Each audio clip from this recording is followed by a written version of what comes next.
How can we stop being tortured by our mind? Everyone's tortured by their mind for the most part. Not everybody, but a lot of people. This is core issue. Why though? Why? Like, what is it like? Is it like we're in school and we go to school and there's a big bully and he has a stick and every time he sees us, he hits us?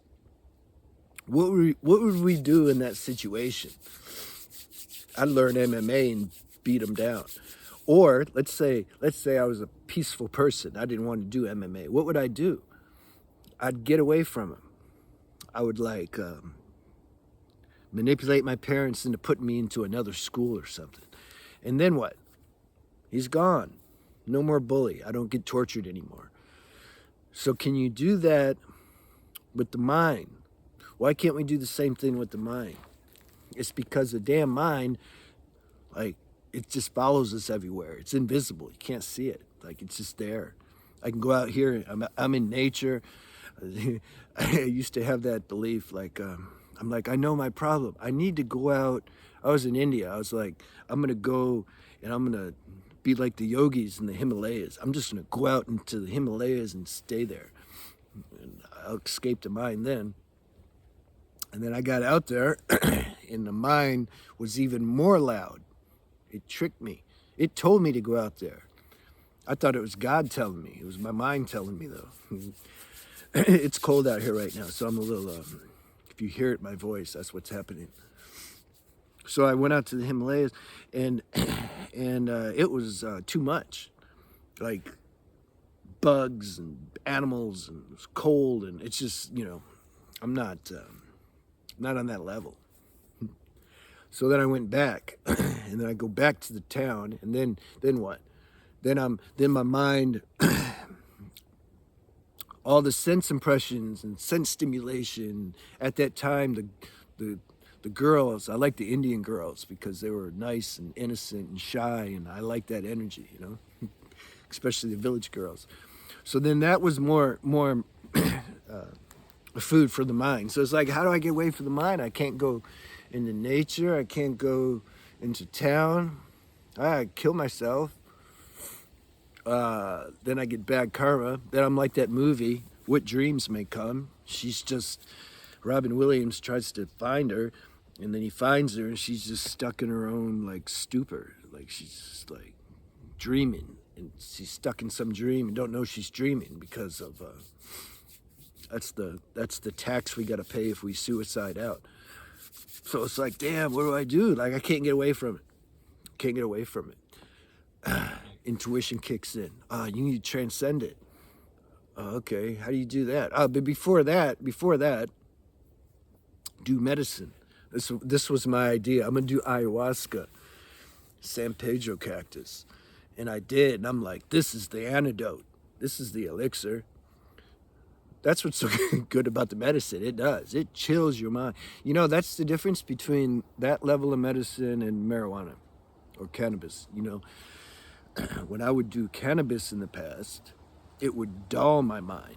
It would and this is what alcohol does to people. Marijuana is a little better. And I'm not, look, because then people are right. No, man, marijuana is a good thing. What are you talking about? Do it then. Do it if you like doing it.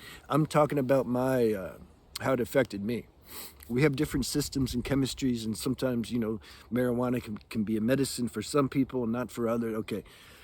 I always got to throw in the disclaimer, otherwise I get slack. Marijuana for me would take me below the mind. It would dull me. Alcohol, I just tasted like piss. I never liked it. But it would do the same thing if I forced myself to do it. I did it once when I was 12. I got so drunk. Oh, it sucked. So it takes you below the mind. My mind. If it takes you above your mind, cool. The ayahuasca, and so I'm not full on. I'm just kind of, I'd be like, yeah, what's up? I wouldn't be sharp. I wanted to be sharp. So then I'd do ayahuasca in San Pedro, especially San Pedro cactus. That would still my mind, calm the mind, and at the same time, I'd be like totally open and expansive. It's like the medicine would redirect the energy so that it's not going into my mind and send it to these more subtle channels that used to be closed. You see, like that movie Limitless, where he takes the pill and just everything's organized. Everything he's ever saw in life or learned, they're like organized in all these files, and he just automatically pulls the drawer out when he needs something. Am I trying to be a proponent of plant medicine? I mean, I'm just saying, at that stage, it was really cool, but it wasn't enough. You see, that's the point of me talking about it, is not to say that's the elixir, because at some point that wore off. It wouldn't work anymore, and it was frying my nervous system because I was doing too damn much. So I'm like, oh no, this doesn't work either. Geez, how am I gonna, back to the question, how can I stop being tortured by my mind? I gotta transcend it. How? I tried everything, it doesn't work. I gotta realize who I am beyond my mind. Didn't watch non-duality videos. You don't have a mind, doesn't exist. Yeah, next. How do you transcend the mind? This is an evolutionary thing that happens. You see, we're drawn usually to the spiritual path, and then it's the mind that's putting us on the spiritual path to transcend the mind. Doesn't work. It's okay. Mind's cool. It got us there anyway. And then the longer, the deeper, the more time that we spend with our sadhana and in satsang, the more we start to realize, wait a minute, there's a consciousness presence here that's here, and it doesn't require any mind or commentary. I can just be self-aware. The consciousness can be aware of itself. It can, the attention, let's say also the attention of the mind can kind of feel this consciousness, and then in that state there's no mind. Even if there's mind, the thoughts aren't backed with so much energy or vigor. There's space. It's like if this leaf is blowing, it's not a big deal. There's space. If the leaf was inside me blowing, maybe it would be like, whoa, what's going on? You see, this is the intimate relationship most of us have with our mind, is we're so identified and one with it that when thoughts come, we get pulled all over by it because we're like identified with it. It's like if we were, me and my friend became Siamese twins or something, and every time he'd move, I'd move. But it's not like that. There's space. There's an apparent him and apparent me. I'm using non-dual language. Apparent. So see, if he wants to go that way, I'm like, okay, cool, I'll see you later. I'm gonna go this way. It's a little bit like that. The more space there is between, no, the more realization of space that there is between thoughts and the consciousness that we are, the less impact the mind has on us. So then you can say it's being transcended. That's an evolutionary process. Can't do that overnight, because the mind can intellectually understand, oh, I see what it is now, right. I'm consciousness, and then there's mind, but I'm not going to listen to it. Okay, I did it. Awake. See, we know better than that, because your daily life will show, and it will show. But see, I'm going to make an equally important video about how the human self will never be perfect. It can't be. There's always going to be a little bit of friction and struggle, and somebody was using the analogy of the pendulum swing, that you know your consciousness, oops, I'm identified with the mind again. Oh, okay, I'm consciousness. That's never going to end. It's just, instead of being like this, it's going to be more like this, you see?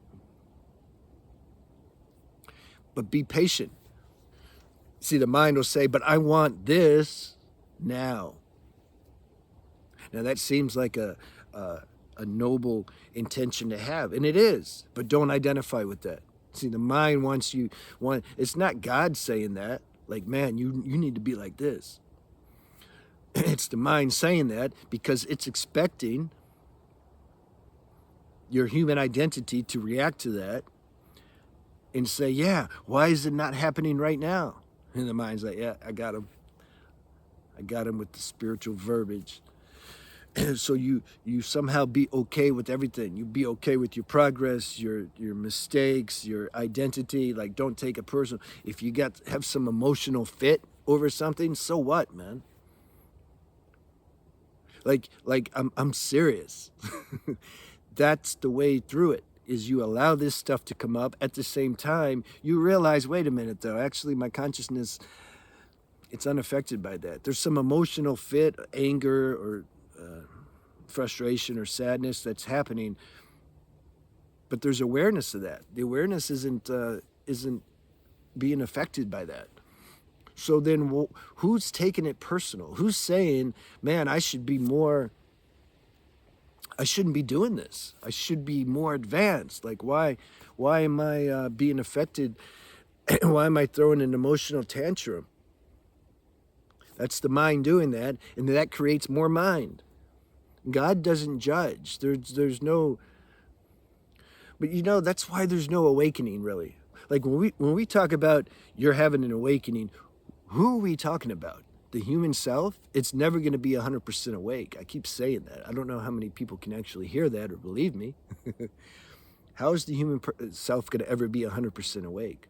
There's always a little more for it to do. More, a little more, a little more, a little more, a little more. It's unending.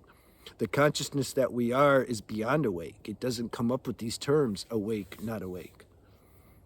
That's what I'm trying to say. So if we realize that, even the realization of that continuously gets deeper and deeper and deeper and deeper, you see? This whole game is evolution, and there's no end to the evolution. So the more we realize that, the more serene we can be. We can be more serene than when we so-called de-evolve temporarily or make mistakes. We can be serene, and we can be serene when we feel the sense of, whoa, I'm progressing now. My self-realization is starting to shoot up. It's growing exponentially. You don't give that to the mind either. You're like, oh yeah, this is part of the game. Cool. There's a sense of realization that's happening. Enjoy it. It's nice. And then when there's the sense of, man, I fell back again, I can't say enjoy that. It's not enjoyable, but allow it. Accept it. Don't take that personal. The sense of evolutionary progress is right around the corner, right? It's duality. Tell the non-dual people that. See what they say. See you.